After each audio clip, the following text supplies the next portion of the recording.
Stephen, and good evening, brethren and sisters and young people.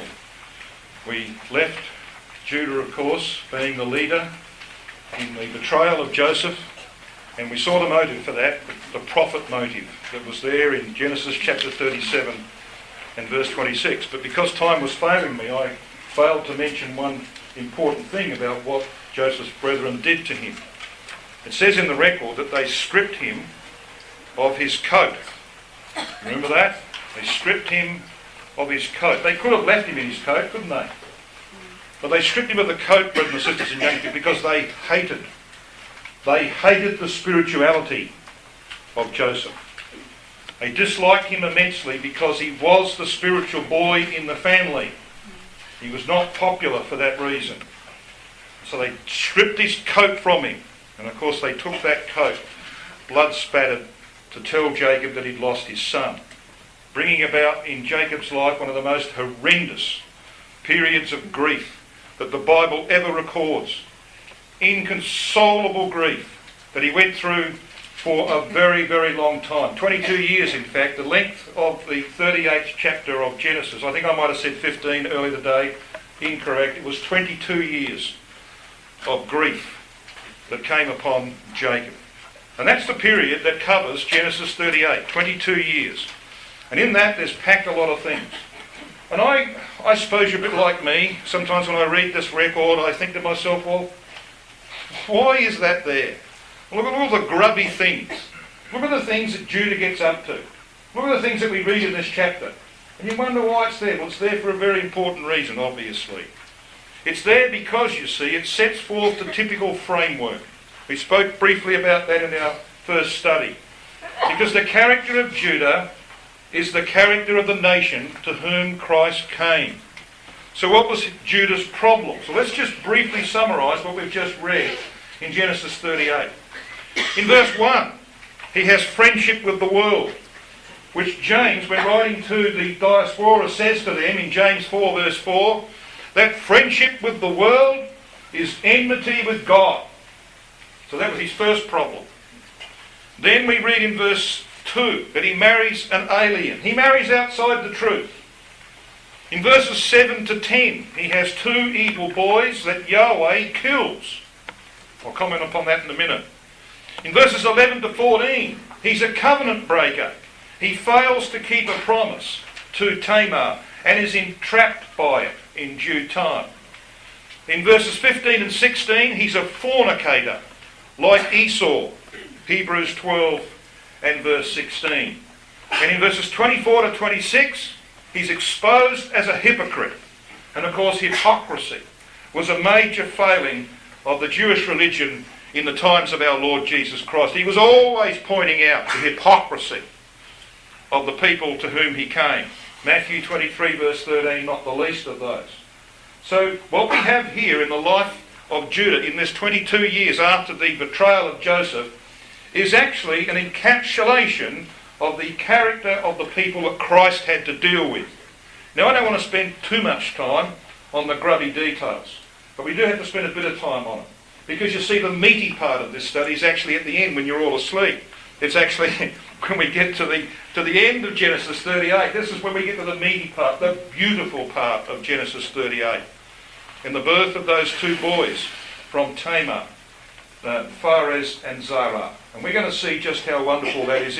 It's one of those allegories, that beautiful allegories that's found in Genesis.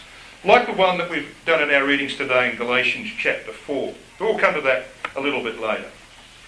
Now you might have picked up from the title of these first two studies that I'm suggesting that this is the basis of Luke chapter 15 and 16. Now we'll come to that, God willing, tomorrow in our first study. We'll have a look at the parables of the lost. We're going to find that here in Judah we've got both the sons. You know, you've got the son that was lost outside the house, you've got the son that was lost inside the house, just the other way around. Because in chapter 37, up to that point, the betrayal of Joseph, Judah is clearly lost inside the house. He's driven by the prophet motive. You know what the parables of the lost are about, don't you? You've got the parable of the sheep, the parable of the coin. What do you think about when you think about coins? All right, the prophet motive.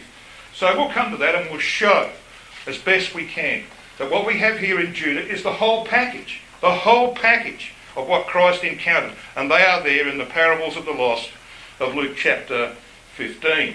More of that tomorrow. So what happens here in chapter 38 is that having been lost inside the house, he ends up being lost outside the house. He leaves the truth, as we say in our language. He leaves the truth. He leaves his family. He leaves his father. He goes out. He makes friends in the world. He marries in the world. He has absolutely no interest in the things that belong to Israel. And you know that happens over and over again, don't you? People who are lost inside the house invariably at some point will be lost outside the house. That's how it works. And so Judah ends up in a pile of trouble and a pile of misery. And we're going to see that because God hasn't given up on him. God hasn't given up on him. And so Judah is going to find the hand of God working in his life quite dramatically, and he's going to find it very, very painful indeed. So that's the story of Genesis 38. So let's dig down to some detail. I love the way that our reader began reading verse 1. Thank you very much for that, because he must be listening to Alexander Scourby, putting a little bit of emphasis into the reading. Verse 1 of Genesis 38 says this: "And it came to pass at that time..." Now, there are people who argue about what that means. They say, oh, well, the Hebrew would allow for this to be before the betrayal of Joseph, etc. I don't believe that. Just read the record. It's pretty simple. The context is pretty simple. This is after the betrayal of Joseph, I believe. And what we have here now is 22 years to the end of this chapter, before the events unfold, and obviously, in due course, Joseph is made known to his brethren. So it reads in verse 1 that he went down from his brethren. Now in the Hebrew, the word is yarad. It means to descend. And of course, this is talking about what happens spiritually as well, isn't it? He was going down. It doesn't finish there, because it goes on to say this: "And he turned in to a certain Adullamite." Turned in? What does that mean? Take a motel for the night? No. This phrase, turned in the Hebrew, is the word natar. It means to stretch or to spread out, and by implication to bend away. And Strong says, including moral defection. So you see, when he's turning in to this Gentile, he's actually turning away from the things of his heritage. He was brought up in the truth. He had the heritage of the truth. But now he's gone down. He's gone to the world. He makes friends in the world. And he's doing this because there's moral declension at work here in the life of Judah. And it goes on to say that he came across this Adullamite, certain Adullamite. Now the word certain in the Hebrew is ish. And ish, of course, can mean, in certain contexts, it can mean a great man or a mighty man. He's clearly a man of some standing among the Canaanites. And it goes on to say his name was Hira. Hira means a noble family, in the sense of splendour. So, you can put a picture together, can't you? Here is Judah. He's driven by the profit motive. We know that from Genesis 37:26. What profit is there? And being driven by the profit motive, not having a real interest in the truth, he decides to forsake his family. He's going to leave the truth and go down and make his peace with the Canaanites and get involved with them. And he gets involved with a very prominent Canaanite. And of course, when you do this, what happens? Well, there are women there as well, and some of them are nice-looking women. Yeah, you could write the script, couldn't you? It happens over and over again. Look at verse 2. "And Judah saw there." All right? Judah saw there. That's what happens. "A certain Canaanite, whose name was Shua, and he took her and went in unto her." So Judah was 39 years of age. He was as yet unmarried. He now marries into the world. And of course, what comes out of that, what is produced by that, of course, is a dysfunctional family. So dysfunctional that God has to get involved to try and sort it out. Now that is a very, very sad story. It's sad because it happens all too often. True? Happens all too often.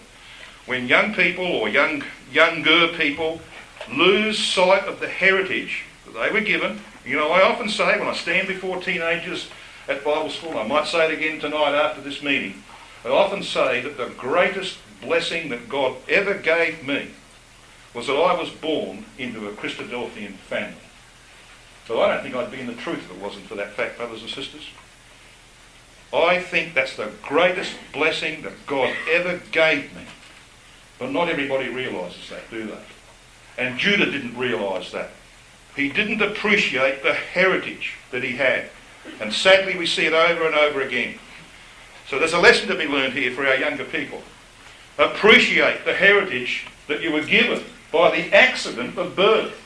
Yeah, accident of birth. A lot of people out there who know nothing about the truth because they weren't born, and they'll probably never come to it until the kingdom age perhaps. And that is a great blessing if you realise it. Judah didn't. So what happens? Well, verse 3. She conceived and bare a son, called his name Now, means awake or watchful. And by the way, that word son that precedes it is the Hebrew word ben. And ben means the builder of a family. How would you like to build your family, brethren, with this boy that Yahweh kills? He is so wicked. He's the product of a dysfunctional family and God can't tolerate him. Puts him to death. Would you like to have your family built by that boy? So what awake or watchful, that's a misnomer, as it proved to be. All right, what does he do? Well, it says in the record, in verse 4, she conceived again and bare a son, and she called his name Onan. Now, Onan means strong, but he was strong, all right, but only in the ways of the flesh, as it proved.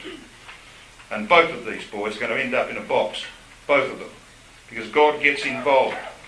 And we read on in verse 5, and she yet again conceived and bare a son, and called his name Shelah. Now, Shelah means a request or a petition, and he was going to be the subject of a request and a petition, this boy, because he was promised, of course, to Tamar after the death of and Onan. And Tamar would have kept on reminding Judah, you know. She would have said, you know, the promise was that I could have Shelah when he gets a little older. And she never got him, because Judah couldn't keep a promise either. So what happens? Well, the record tells us what happens. Judah took a wife, verse 6, for his firstborn, whose name was Tamar, the palm tree. Now, it appears, it's evident, because we've only got 22 years for the whole chapter, it's pretty evident that was married when he was around 15 years of age. Now, that's not unusual. Those of you who know a little bit about the historic chapters of the Bible, especially in the latter years of Judah's history, will know that they married very young in those days. I'm not recommending that, by the way. But it appears as though he was about 15 years of age, or thereabouts. Quite young, of course, and obviously irresponsible. And we read this, verse 7. And Judah's firstborn, was wicked in the sight of Yahweh. Now that word wicked is the common word, re'ah, in the Hebrew, means bad or evil or malignant. Rotherham simply translates it, he was displeasing in the eyes of Yahweh. And so God slays him. Yahweh slew him, the record says. Now, think about this for a while, brothers and sisters. Do you think that Cain's crime of murdering his brother was more serious than the crimes that committed, or that Onan, his brother, committed, recorded here in this chapter? Probably not. I think they were probably far more serious. Cain's sin was far more serious. You wouldn't compare this to what Cain did to his brother. Did God kill Cain? No. He chased him away. He didn't kill him. Can you tell me of any record where God steps in to kill the children of someone that he's interested in? It's rare, isn't it? So why? Why does God kill and then Onan for his behaviour? Well, there's only one reason. There's only one possible reason. It's God at work to convert Judah. He's doing it deliberately. Well, these boys deserve it, but he's doing it deliberately because he's about the process of converting Judah. He wants Judah to know the heartache that he brought to Joseph and to Jacob And he wants him to go through the same grief, the same process, until he becomes sensitive to that. And that's where Judah ended up. He became very, very sensitive to the pain of his father Jacob. So God is at work here. And Judah acknowledges that in Genesis 44, that God was at work. So we read on. What about his brother Onan? Well, verse 8. And Judah said to Onan, go in unto thy brother's wife and marry her and raise up seed to thy brother. So we here have, of course, the introduction of the levirate principle. It became the levirate law under the law of Moses in due course, where if your brother died and he didn't have any seed to continue on the inheritance, then you went in, you took his wife and produced seed for your brother. So this was a principle being established very early in the... Now where did he learn this from? Well, he would have learned it, wouldn't he? From Jacob and from Isaac and others that he had reason to listen to as a young man or young boy. He would have learnt this principle. So he applies it here, but it doesn't work. Verse 9. And Onan knew that the seed should not be his. And it came to pass when he went in unto his brother's wife, he spilled it on the ground, lest that he should give seed to his brother. So what is animating Onan? The very same principle that animated his father, Judah. What? Profit. That was the principle. Now think about this. If you were in his position, you think about it and think, yeah, well, I'll take Tamar and go in unto her and I'll get the sensual pleasure out of that experience, but I'm not going to go any further. I'm not going to impregnate her because that will bring me responsibility. I will then have responsibility for the child that's produced. So I want the pleasure, but I don't want the responsibility. Now our world wouldn't be motivated like that, would it? You know, we see so much of that, don't we? People want the pleasure, they don't want the responsibility. Now that's what motivated Onan. And so God said, right, I killed your brother, I'll kill you. So he takes him out of the way too. So he's got two tragedies within a very short space. Two boys, gone. Imagine what this is doing to his wife, what it did to him. Well, his wife doesn't last too much longer either. She probably dies of a broken heart. Go on to read this in verse 10. The thing which he did displeased Yahweh, therefore he slew him also. Then said Judah to Tamar, his daughter-in-law, remain a widow at thy father's house till Shelah thy son be grown. For he said, lest peradventure he die also, as his brethren did. Now, hang on. What did I just read? Did you read that? Do you know what he's doing, brothers and sisters and young people? He's actually saying that his two boys died because of Tamar. She's the problem. Read it again.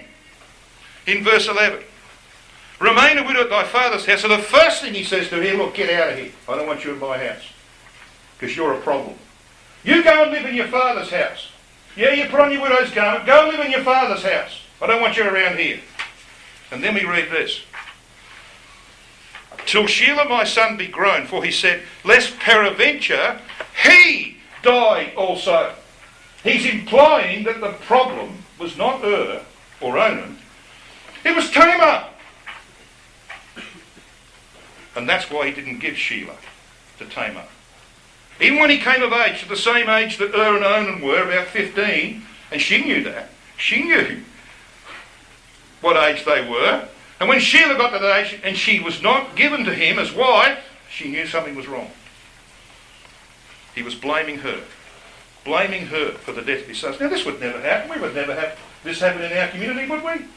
Where the wheels fall off in a family, and it's obvious why, because it's a dysfunctional family and the truth's not upheld properly.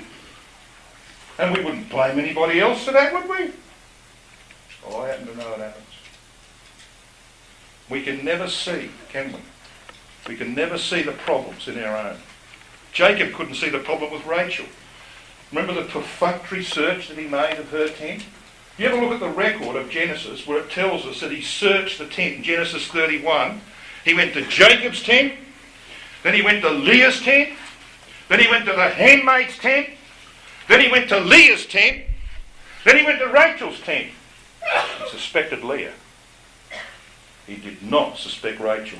And she makes a lame excuse. Oh, Dad, it's that time and I can't get up. Oh, don't worry, dear. I don't really suspect you. She's sitting on him. You never suspect the people like yourself. Right? You're blinded to that. That was his problem. And Judah is blaming Tamar for the death of his 2 boys. And that's why he won't give. He will not give Shelah to her.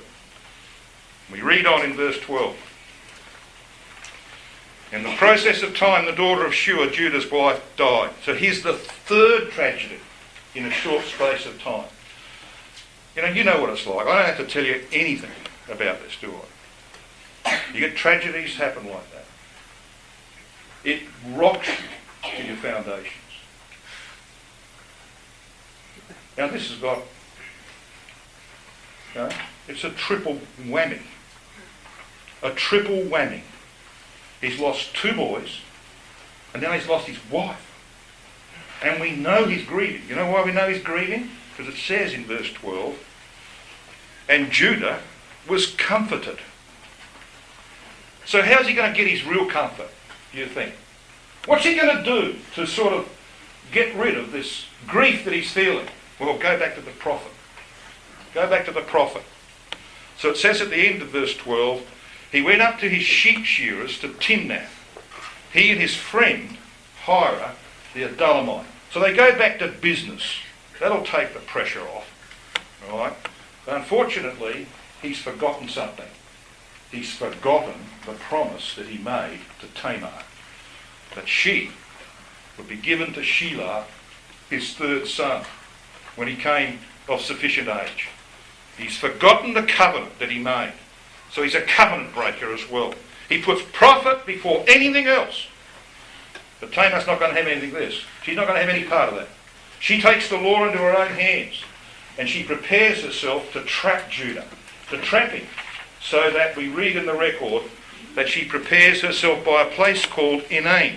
See, there it says in verse 14.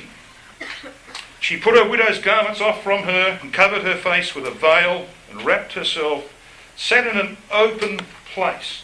Now, reference here, this word open in the Hebrew is actually a proper name of a town on the way to Timnath. And by the way, the Timnath here is not the Timnath of Samson of Judges chapter 14. This is not the assigned portion where Samson gets himself into trouble. It's another one in Judah. So here we've got this little place called Enaim. That's how Rotherham, for example, translates it. He says, she sat down in the entrance, that is the opening to Enaim. So she finds this town and she knows it's on the route between where Judah leaves home to go down to his sheep shearers. She sits in the gate and plays, as it were, the harlot. And we read in verse 15 that Judah sees her and he falls victim. She covered her face, as harlots did in those days, and he turned unto her by the way. What language? Isn't that such beautiful language? Isn't this what happens when sin strikes? Turned unto her by the way. We're all in the way, and we sometimes turn out of the way, don't we? We lose sight of the objective. We turn out of the way. That's what Judah does. Turned in unto what he thought was a harlot, his daughter-in-law, waiting to entrap him. The record says in brackets, for he knew not that she was his daughter-in-law. And so she asks for some kind of guarantee that he will send the kid that he offers. What are you going to give me as a guarantee? Well, thy signet, verse 18. She said, thy signet, and thy bracelets, and thy staff that is in thy hand. You know, to all of these things, brothers and sisters and young people, have relationship to the heritage that Judah had. The signet, the Hebrew word means the seal or the signet. There are 14 occurrences of that word in the Old Testament. It relates to the tribes of Israel in Exodus 28 verse 11, and the kingship of Judah in Jeremiah 22 and verse 24, and Haggai chapter 2 and verse 23. So these things have to do with the heritage that Judah had been given, and he's giving it away. He's throwing it away as though it's nothing. Treats it with contempt. And that, of course, is still a problem today. We can treat our heritage with contempt. So here is this woman, and he thought, verse 15 says, he thought her to be a harlot. And that word thought happens to be the word chashad. And of the 124 occurrences of that word, the first and the last one are very illuminating. Because you see, the first one is in Genesis chapter 15 verse 6. When God counted to Abraham his faith for righteousness. He counted. The word counted is this word that is rendered here thought. And the last occurrence is in Malachi 3:16. When Yahweh makes up his jewels, it says, they will be a certain quality of people. Those who thought upon his name. That's your word. So you see, its first and last occurrences tell us something about that word. He thought her to be a harlot. He counted her to be a harlot. And he discounted his heritage. That's this man Judah. He's in deep trouble, is Judah. And so we go on to read what happens. Now, we don't have to go into the gory details. But of course, when he sends his friend... Now think about this. He sends his friend. If you've gone out and consorted with a woman of ill repute, you're going to go down and ask your friend to go and find her? Would you do that? I don't think I would. I think I'd go myself. I wouldn't want to be embarrassed. But Judah doesn't care. Look at this record, verse 20. And Judah sent the kid by the hand of his friend the Adullamite to receive his pledge from the woman's hand, but he found her not. Then he asked the men of that place, saying, where is the harlot that was in the gate of this place called Enaim, by the wayside? Well, I said there was no harlot in this place. What are you talking about? We don't have harlots around here. Now, in the Hebrew, this is a different word for harlot. The word that is used back in verse 15 simply means a harlot. But the word that is used here, brethren and sisters and young people, in verse 21, is a different word. It's the word kadesha. It means a female temple prostitute or a harlot. So that Rotherham translates it, where is the devotee, she that was in the name by the way? Where's that woman that's that's used as a prostitute in the temple services of the Baal worshippers? Where's she? We got no one like that here, they say. There's no one like that here. And so he returned to Judah in verse 22 and said, I can't find her. And the men of the place said there was no such person there anyway. And Judah said, let her take it to her. I don't care about the signet. I don't care about the staff and the bracelets, all of which have some connection with my heritage. I don't care about that. He says, lest we be shamed. Shamed? He's a Christadelphian. Lost outside the house. Disgusting behaviour. Lest we be shamed, he sends his friend to collect his pledge. I don't think I'm overemphasising it. Judah is at the bottom of the barrel, isn't he? Right at the bottom of the barrel. But God's at work. God is at work. And slowly but surely, he's turning the mind of this man. And next comes the biggest blow of his life. We read in the record of Genesis 38 and verse 24 that it came to pass about 3 months after that it was told Judah, saying, Tamar, the palm tree, the upright one, the one that we're told in Psalm 92:12, doesn't bend, it goes straight towards the light, the upright one, and she wasn't particularly upright in this matter, of course. Tamar, thy daughter-in-law, hath plagued the harlot. And also, behold, she is with child by whoredom. And Judah said, bring her forth, and let her be burnt. Oh yeah. Mr. Hypocrite. Well, she's kept the pledge. She's got the evidence. So in verse 25, when she was brought forth, she sent to her father-in-law, saying, by the man whose these are, the signet, the bracelets, the staff, you recognise them? By the man who owns these, I am with child. And so Judah acknowledged them in verse 26. And he said, she hath been more righteous than I. That wouldn't have been hard. She's been more righteous than I. Because that I gave her not to Shelah my son when I should have. And she knew I should have. I didn't give him. I didn't keep my promise. So she took the matter into her own hands, and here I am. I'm trapped, and I deserve it. That's what he's saying. I deserve it. It's the start, brothers and sisters, of a process. It's the process of Proverbs 28. I want to take you to Proverbs, just to get away briefly from Genesis. Proverbs chapter 28. Now, if you haven't been through this, and the need for this, then tell me your secret, please. I want to know what your secret is. Because all of us will find ourselves in this position where we need to acknowledge our sins and make a new start. Proverbs 28 in verse 13 and 14. He that covereth his sins shall not prosper. The word sins there, by the way, pesha means revolt or rebellion. And that's exactly where Judah was, rebelling against his heritage.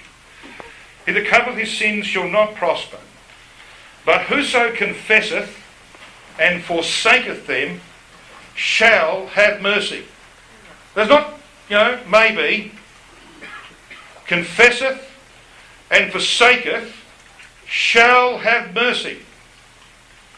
And then it says in verse 14, happy is the Adam, and that's what the Hebrew word is, happy is the Adam that feareth continually. That's the word that's used of the continual burnt offering. Alright? It's deliberately drawn from that. Happy is the Adam that feareth continually. But he that hardeneth his heart shall fall into mischief. So you want to harden your heart and say, oh no, not me, I wouldn't do that. You're in trouble. Judah has taken the first step. Publicly confesses, she's more righteous than I. I'm the problem here. I'm the one that's caused all this. I didn't keep my promises. I messed around. No, it's the start. It's the beginning of the process of recovery. And most of us, probably all of us, have got to go through that at some point or another. So we come back to Genesis 38. So here we come now to the real core of Genesis 38. The birth of Phares and Zara. Verse 27 we read, and it came to pass in the time of her travail that, behold, twins were in her womb. Now, Jacob and Esau were diverse twins. It is evident, it's quite apparent, that Phares and Zara, born of Tamar, were virtually identical twins. And I want to demonstrate that to you. And it's very important because it's all part of the allegory that's presented here, as we shall see. It goes on to say in verse 28, and it came to pass when she travailed that the one put out his hand, and the midwife took and bound upon his hand a scarlet thread, saying, this came out first. Now, not all of us here will be experts in childbirth. My wife never gave birth to twins, so I don't understand the birth of twins. But I understand this, that if a baby is being born and its arm appears, then it's very unlikely that the other twin is going to be born before him. True? So you see, just as God was involved in the death of and Onan, because Onan's motivation was exactly the same as Judah's motivation, God's involved here too. This is not, I mean, you ask someone who knows about childbirth, you ask a midwife whether this could happen, and they will, no. The child's half out.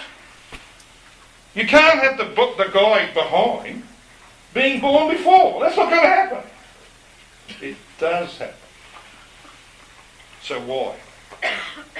Clearly divine intervention. Why? We need to answer that question. Well, the one thing we do know is that the boy that put his hand out first has a red cord tied to it. So he's identified.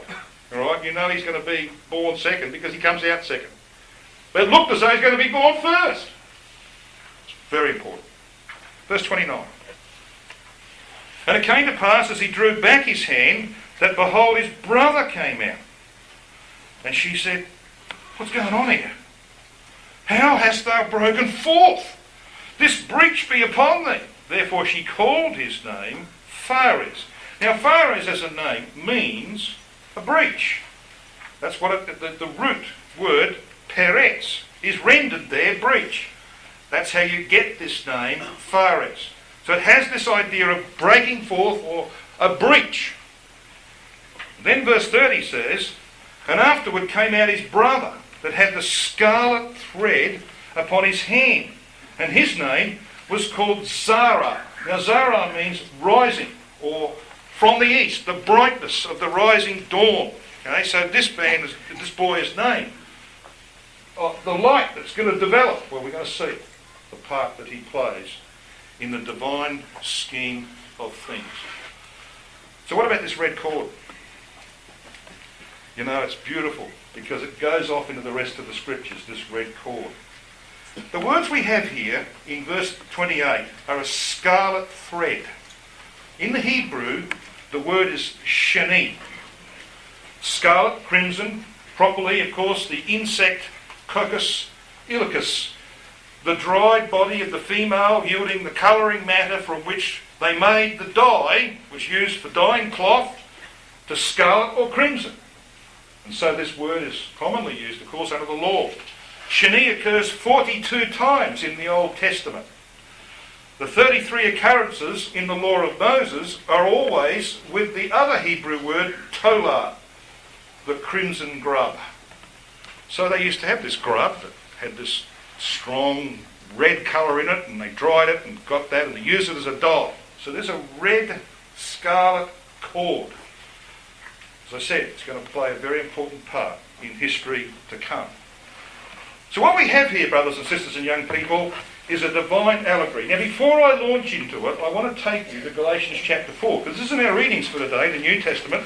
Let's go to Galatians chapter 4 and remind ourselves of the very fundamental allegory that Paul presents in the two women and the two sons.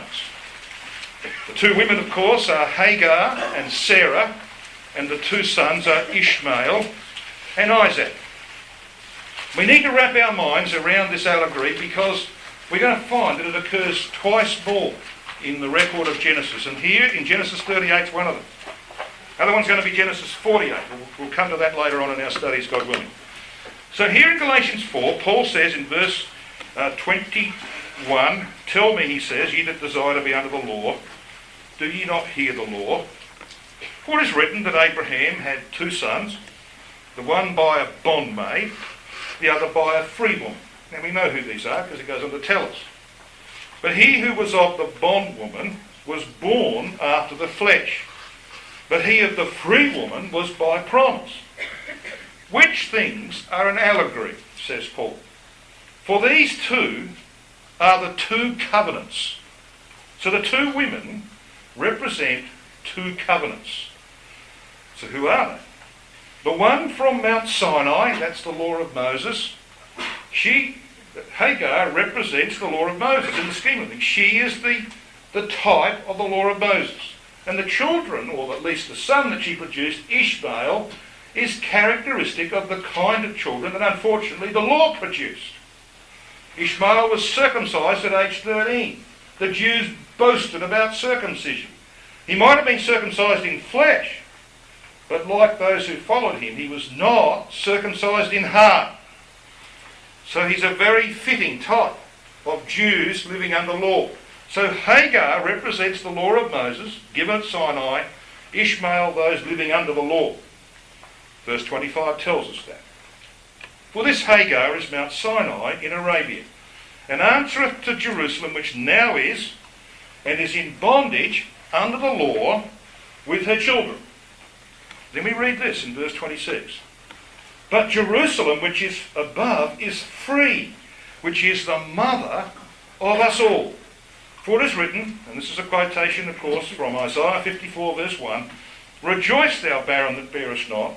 Break forth and cry, thou that travailest not. For the desolate hath many more children than she which hath an husband. Now we, brethren, as Isaac was, are the children of promise. So Sarah clearly represents the Abrahamic covenant. And the children born of that covenant are born by faith. And therefore, they are the spiritual Israel. So we've got this allegory which Paul presents to them. And I think most of us are very, very familiar with it. We may not be familiar with the one that occurs at the end of Genesis 38. So let's come back and have a look at it.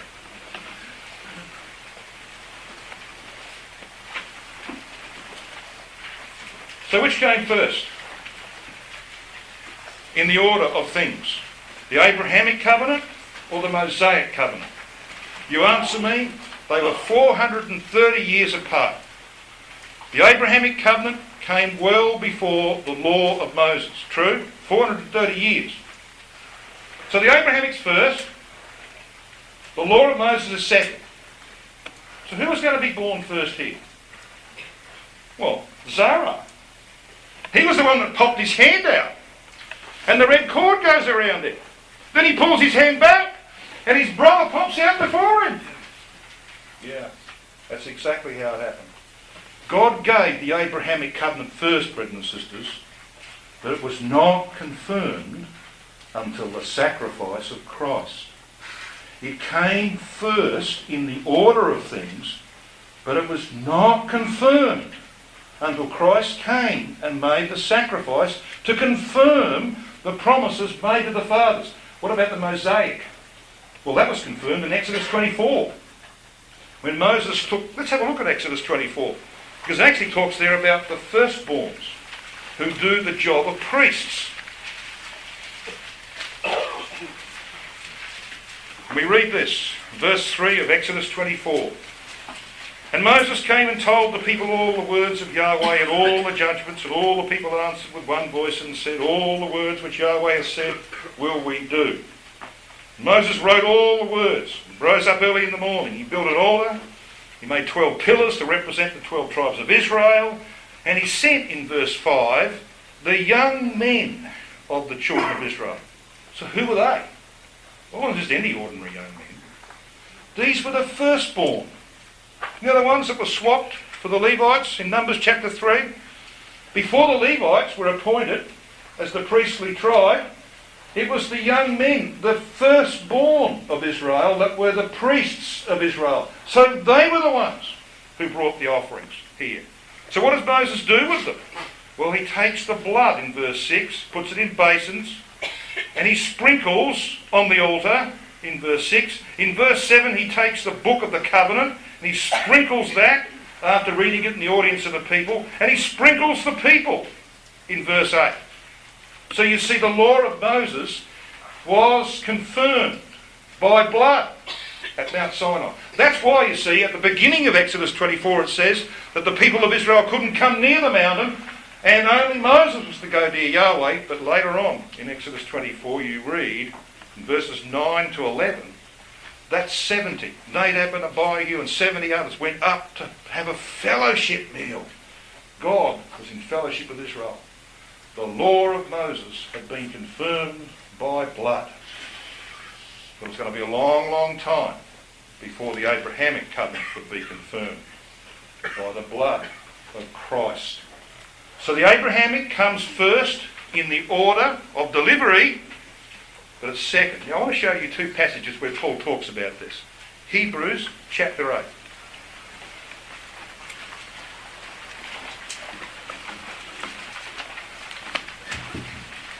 Hebrews chapter 8, Paul is talking about these two covenants.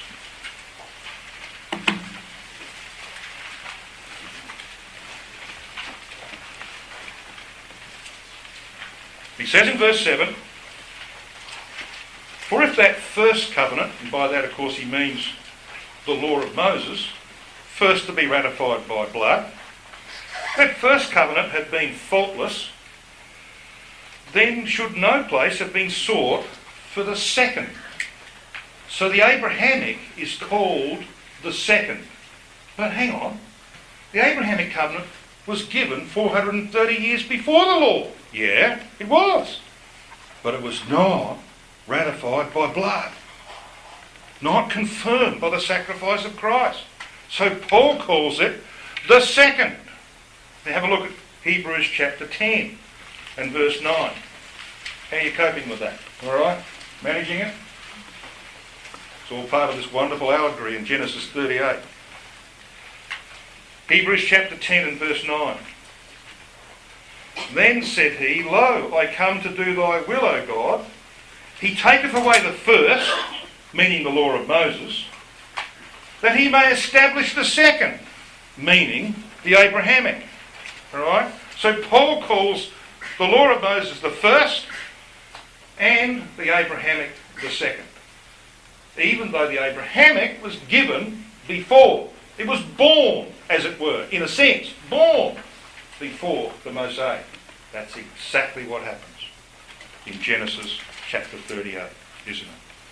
You've got the boy, Sarah, putting his hand out, but then it's drawn back, and you've got his brother coming out before him. So then, that's the allegory presented to us. Zara is the Abrahamic, and what I said about these two boys is very important, because unlike Esau and Jacob, who were diverse twins, Pharez and Zara were probably quite normal twins, and therefore virtually identical. And like the Abrahamic covenant, Zara appeared first, was not confirmed. 430 years later, the Mosaic covenant superseded the Abrahamic for a time as the schoolmaster that would lead Israel to Christ. And Christ finally came and confirmed the Abrahamic covenant by sacrifice. But you see, the Mosaic covenant was introduced because of transgressions, or if I might use the word, breaches. The law of Moses was introduced because of breaches. What was his name? Pharez. Breach. In a sense, it was a breach, wasn't it? Bursting out before his brother. The law of Moses, however, was not opposed to the Abrahamic. And Christ came to fulfill it as he did, not to destroy it, as he said in Matthew chapter 5. Hence, the law, in a sense, was a twin. All of that is there in Genesis chapter 38. So why is it important? Well, it's important for this reason. In Ruth chapter 4, just come to Ruth 4. In Ruth chapter 4, this is what we read about the lineage of our Lord Jesus Christ through David. Ruth 4 and verse 18.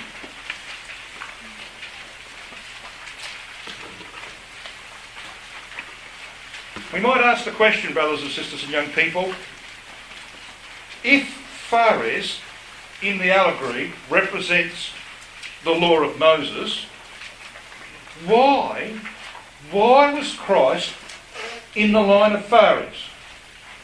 I want to answer that question. We're told that in verse 18 of Ruth 4 it says, Now these are the generations of Pharez.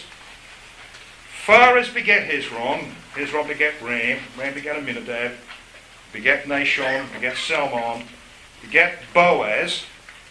Verse 21, Boaz begat Obed. Verse 22, Obed begat Jesse, and Jesse begat David. So when you come to Matthew chapter 1, that's the genealogy that's given, the line of Christ. Okay? So why was Christ born from Pharez? Well, because Paul says in Galatians 4 verse 4 that Jesus Christ was born of a woman, born under the law. He had to be in that line. He had to come through that line. But why did he come? Well, Paul explains it in a beautiful passage. And that passage is Romans chapter 15 and verse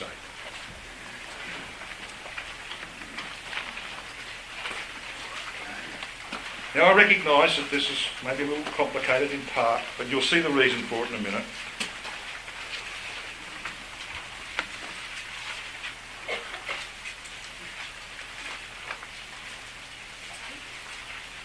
Romans 15 and at verse 8 we read this. Now I say that Jesus Christ was a minister of the circumcision. Notice this. A minister of the circumcision, the Jews, for the truth of God. What for? Why was he born amongst the Jews? Why was he born under the law? Why was he born of a woman? To fulfill the scriptures. That's why. But really, what for, Paul? Tells us at the end of verse 8. To confirm the promises made unto the fathers. That's why. Because the Abrahamic covenant, the second, had to be ratified by blood, and that was the blood of Jesus Christ. So that's why Christ had to come through fathers. But he came to confirm the promises made to Abraham, represented by a boy with a red cord on his hand. Alright? Now come with me to Joshua chapter 2. And while you're coming to Joshua 2, we'll get to this in due course, God willing, to Matthew chapter 1. Matthew chapter 1, and you can have a read of this prior to if you wish. It does something quite incredible. In the genealogy that's provided in Matthew chapter 1, normally with genealogies you go from son to the next eldest, to the next eldest, and so on. You go down the genealogy, don't you? Alright? Doesn't happen in Matthew. Both Phares and Zara are mentioned in Matthew chapter 1. And immediately you read of Rahab and Ruth, Gentiles, who came into the faith through the Abrahamic promises. And we meet one of them here in Joshua chapter 2. Her name is Rahab. She's a harlot. In the scheme of things, brothers and sisters and young people, she represents the remnant of Jewry post-Armageddon, when the 2/3 have been destroyed by the events of the Gogian invasion and the great earthquake, the Holocaust that will occur at that time, and the 2/3 of Zechariah chapter 13 and verse 8 perish. A third, or a fine third, will be brought through the fire. Rahab, in the divine scheme, the beautiful prophetic scheme of Joshua, represents that refined third.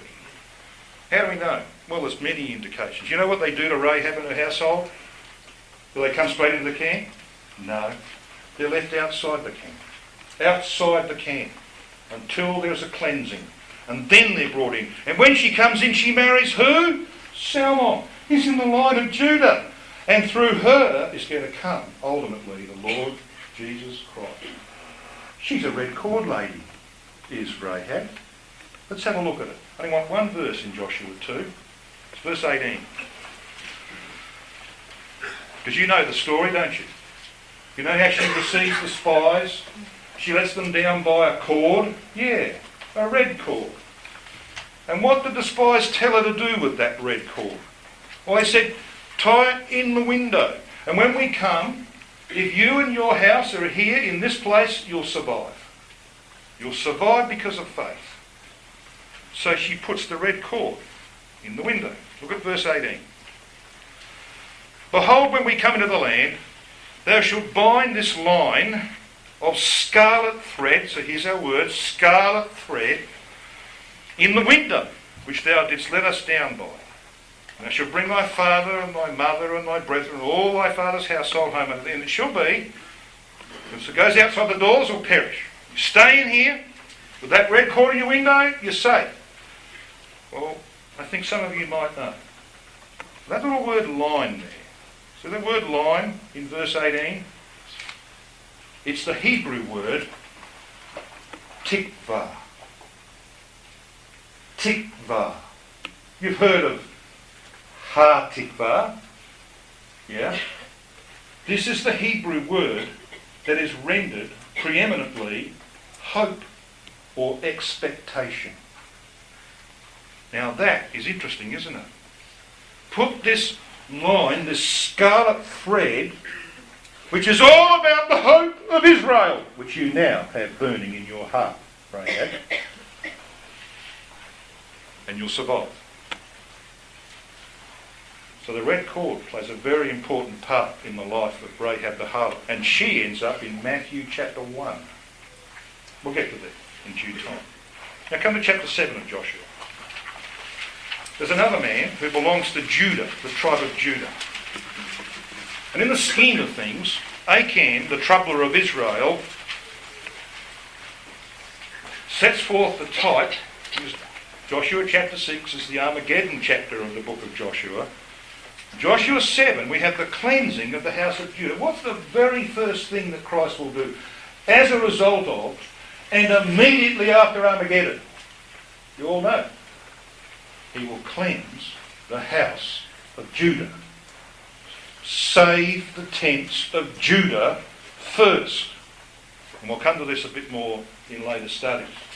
Our Lord Jesus Christ, that's his first work. He establishes, when the earthquake has split the Mount of Olives and exalted Mount Zion, and the dust settles, the very first thing he does is put the throne of David there at the foot of Mount Zion, and the next thing he does is bring up the Jews that have survived. Someone says to him, "What are these wounds in your hands?" And you know the rest. The very first thing he does, the very first thing that happens after the Armageddon chapter in Joshua. It's about the cleansing of the house of Judah. So who's the man that's prominent in this? Well, we read in verse 16 of Joshua 7. So Joshua rose up early in the morning and brought Israel by their tribes, and the tribe of Judah was taken. And he brought the family of Judah, and he took the family of the Zarhites, the descendants of the little boy who had the red cord around his wrist. Took the descendants of Sarah, the Zarhites. And he brought the family of the Zarhites man by man. And Zabdi was taken. And he brought his household man by man. And Achan, the son of Carmi, the son of Zabdi, the son of Zerah, or Zara, goes right back to his heritage in Genesis 38, right back there, of the tribe of Judah, was taken. Joshua, of course, says to Achan, "What have you done? Acknowledge what you've done. Give the glory to Yahweh." And he does that, and of course he's stoned. He ends up under a pile of stones with his family, who were conversant with him in the sin. So he doesn't meet a very pretty end. Why? What was his problem? You know what his problem was? A garment made from scarlet threads. That was his problem. You read with me Joshua chapter 7 and verse 21.